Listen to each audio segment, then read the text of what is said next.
to, pinagbabalaki sa Baguio City, Kakabsat, mga Bunsoy. Itong Good Taste Restaurant na to, kahit weekday to, pinipilahan talaga. Huwag kayo aalis ng Baguio City pag hindi kumakain dito. Tingnan nyo, ilang palapag yan, sa kanila lahat yan. Almost 4 floors. Yung 4 na palapag na yan, sa Good Taste lahat yan. Yan.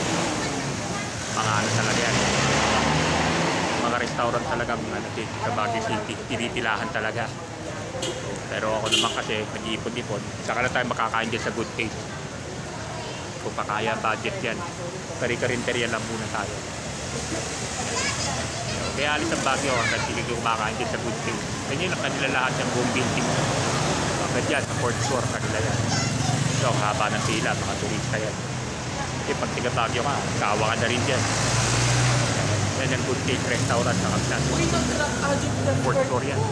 4 na palapag. Yan, Good Taste Restaurant. Kami nakaroon din. Upload videos lang po. Kakapsat, mga buntay. Good Taste Restaurant. Huwag na huwag kaya alis ng Baguio. Highly recommended itong restaurant na to.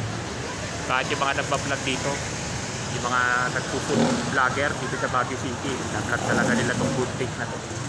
Kasi nga talagang sulit ang kain.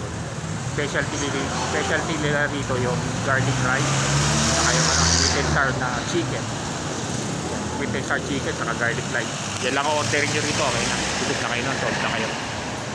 Sa Good Taste Restaurant, saka dyan, mga bunsan. Nakikita nyo naman, pinipilahan siya. Good Taste Restaurant. 4 floors yan, ha? 4 floors, yan. 4 na palapag talaga yan. Bye-bye, sa Kapsat, mga bunsoy. Pinakita ko lang itong Good Taste. Dadalhin ko pa kayo sa mga restaurant dito sa Baguio City na dapat kainan nyo para at least may idea kayo sa kay kakain, di ba? Doon sa Ali Shawarma, doon naman sa may Bonifacio yun, masarap din doon sa Ali Shawarma. Doon sa may Solidad, pork chop naman doon naman sa kabila sa Ralph Manok naman doon.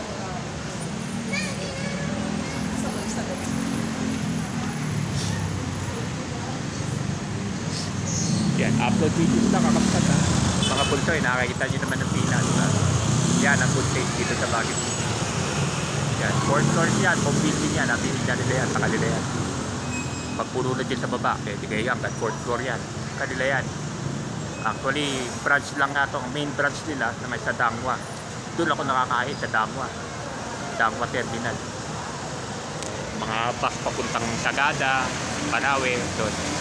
Sige, kakapsat, mga bunsoy, upload videos lang. Bye-bye! Daming tao, dami pa nakapilaw. Pila-pila talaga dyan, yung Good Taste niyan. 24 oras yan, ha. Nakalimutan ka pala medyo, 24 oras yan. Kahit alas 3 ng umaga, pag gutom ka, pwede ka pumunta dyan sa Good Taste. 24 oras tong restaurant na to. Bye-bye! Salamat!